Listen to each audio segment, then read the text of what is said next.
Alaska Wildlife Conservation Center. I'm Sarah, I'm the curator here, and I'm here with my keeper, Austin. And today we've got a really awesome treat for you guys. We're actually going to introduce you to a couple of our new cares this summer. We have Pip and Jo, who are Moose Calves. And if you guys have some time to hang out with us, why don't we go on a little adventure?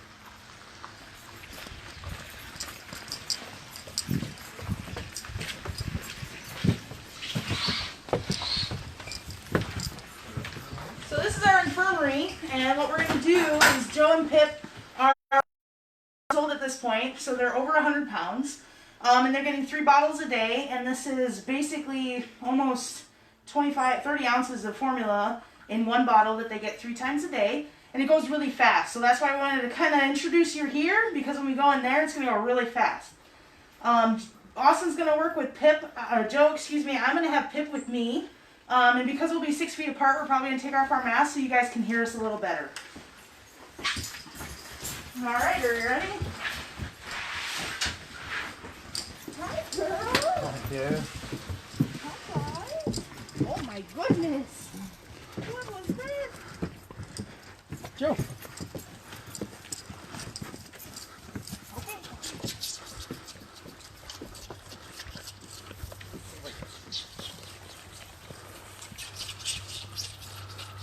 So this one is Pip. She was found in Seward, Alaska.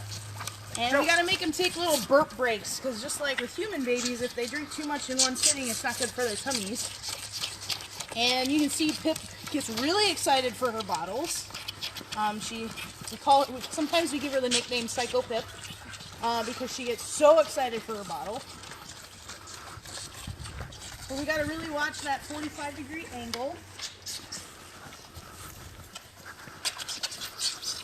And then Austin, if you want to talk about Jo. Yeah, so this is Jo. She came to us from Anchorage after her mom was unfortunately shot after he charged a man. It is illegal in Alaska for defense of life and property. Fortunately, he went through all the proper channels. He contacted Fish and Game, so when they came out and saw Jo, they were able to get her and bring her to us. How old are the moose? So you can see they're actually almost standing at our eye level right now. Austin's about a little over 6 feet. I'm a lot smaller than Austin. I'm 5'8". But so she's almost eye level with me.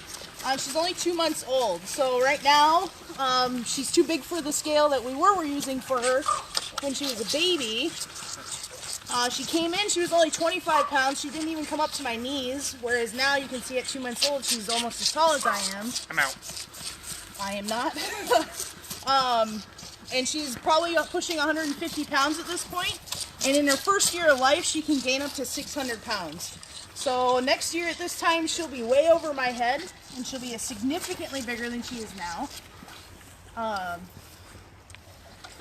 Apparently we're a little slow today compared to our sister Jo over there. Again, these girls are not related. Pip is from Seward, Alaska. She was kind of found just wandering around the town there. We don't really know what happened to Mom, whereas Jo unfortunately lost her mom in an urban conflict situation. But these guys will live out their days here at the Wildlife Center. We're a sanctuary dedicated to preserving Alaska's wildlife through conservation research, education, and quality animal care. And that's the last of that bottle. And now they're getting their favorite treat in the whole wide world. This is fireweed.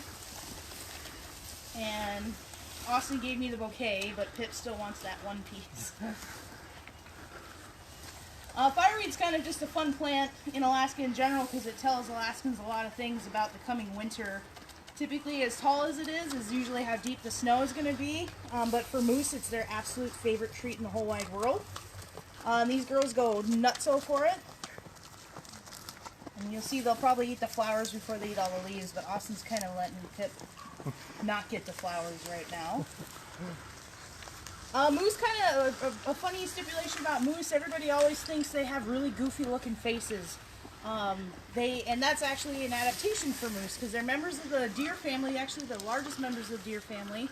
And the reason why their noses look so funny is because moose eat all sorts of plants and vegetation and browsing. They're primary browsers, which means they eat woody vegetation to survive throughout their lives. But they also eat everything and anything that they kind of feel like eating, including aquatic plants. And in Alaska, with bears and wolves running around everywhere, and a moose is a good meal. When they have their heads down in the water, it's beneficial for them to keep their eyes above the water line so they can see predators coming after them. And so that's a huge adaptation to why they have such really long and awkward, goofy looking noses, because when they go down underwater, they can plug their noses, they can grab the food, they can eat the food, but they can still keep their eyes above the water line so they can see predators coming at them from around the area. Some people that would like to know what it costs to care for Pip and Jo. So actually right now these guys are youngsters, and you saw in the beginning they were getting bottle fed. That's a lot of formula we're going through right now every day. And we use a formula that's specific to their fat and protein level needs. And that's probably between $40 and $50 a day between the two of them. And then when you add in that we bottle feed our calves until the end of August into September, which helps us with just their overall health and care, but then as well as it allows opportunities for us to do some training and relationship building with these animals. It gets a little costly. So if anybody is interested and would like to help out and help the Wildlife Center out in these COVID times, there's certainly options on our website, and there'll be a link attached in the post that you're watching right now to help us out, to help care for these guys and other animals that live at the Alaska Wildlife Conservation Center. Can you talk to us about their growth rate? So we had a question about just the growth rate of moose and how big they can get. So earlier I was indicating when these guys first came in about 2 months ago, they were significantly smaller. You can see on Pip, she's still got some hues of orange hair. Maybe if we get in really close there, you can kind of see that orange hair kind of on her rump still, whereas Jo is starting to grow her adult fur. She's almost completely shed all that baby orange out. But they come in, they're probably knee-high. You know, they're just knee-high little moose calves, basically all leg.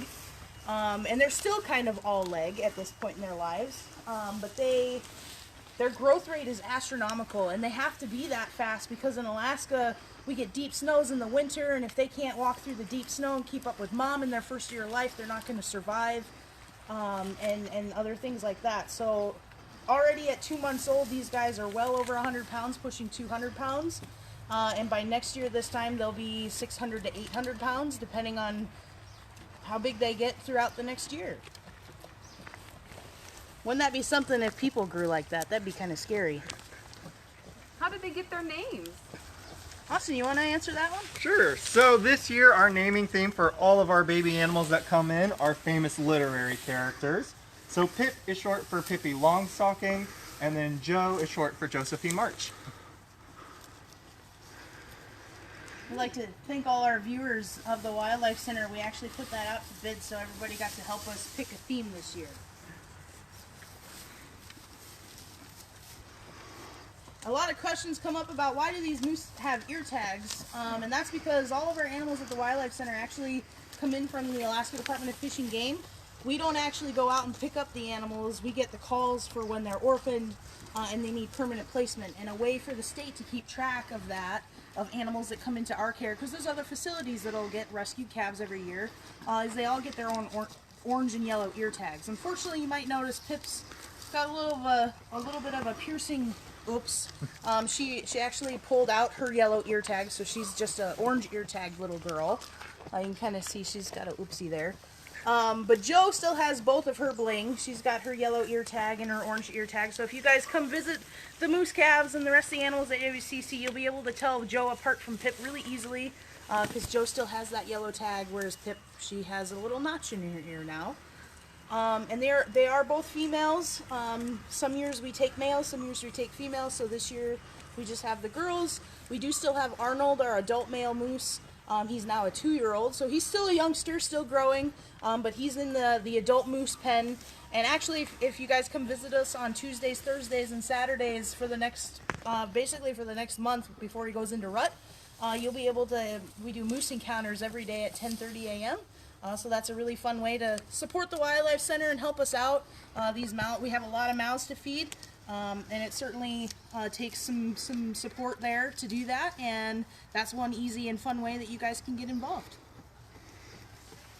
Tell us about how they do in the winter time and what they eat. So in the wintertime, moose actually, they bulk up in the summer. They eat up to 70 pounds of food a day. And that's all super important because in the wintertime, they don't have the luscious leaves to munch on. These fireweed, they'll start dying out. You can kind of see this is what a dead fireweed starts to look like because they're going to seed out.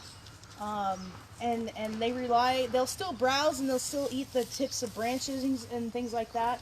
But they really rely on bulking up in the summertime because in the wintertime, their metabolism slows down and they actually don't have access to as much high nutritional and beneficial food that they do in the summertime with this luscious green that we have up here in Alaska.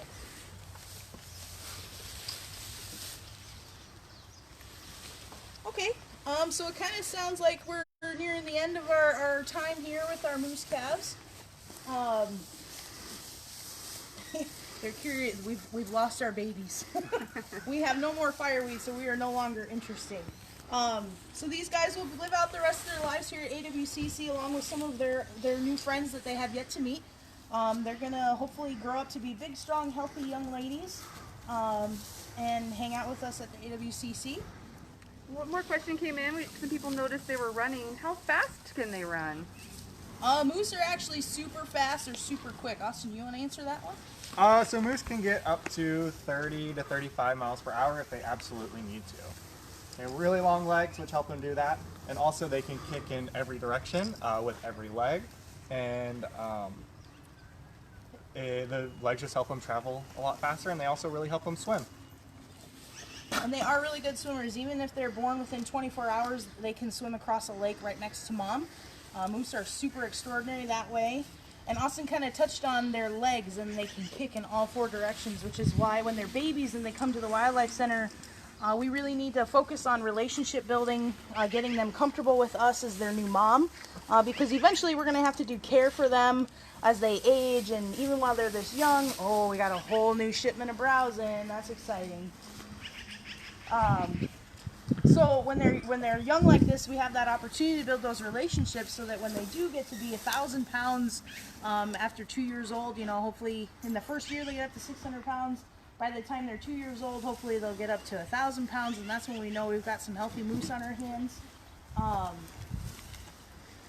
And they're just amazing. They're just really cool animals. And going back to those long legs and what they're used for, in Alaska, actually more people find themselves in trouble with moose than they do with bears, and that's because moose, they kind of have that appearance like, I'm cute and I'm cool and I'm kind of dopey looking with my really awkward long nose. Which also means that folks sometimes get too close to moose. In Joe's situation, that was urban conflict. It wasn't necessarily his fault. The guy was fishing in a stream, which is the moose backyard, right? They all live in the same backyards that we all live in. And she comes out and they stomp and they kick, and they won't stop stomping and kicking until whatever they're stomping stops moving.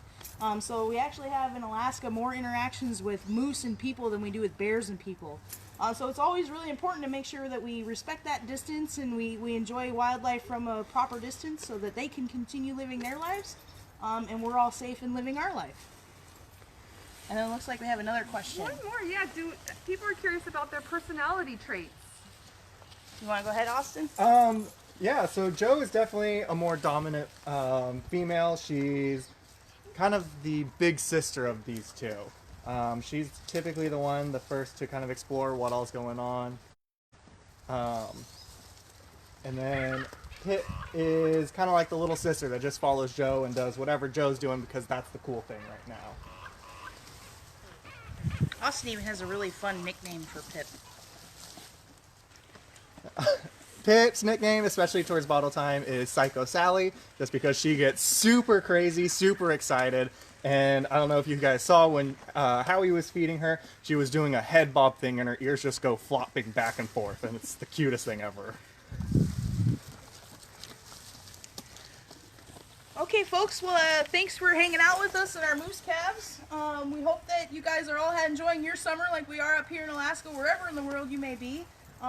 If anybody's interested in helping the Wildlife Center get through these tough times and helping us care for these calves every day, again, you can go to our website, www.alaskawildlife.org.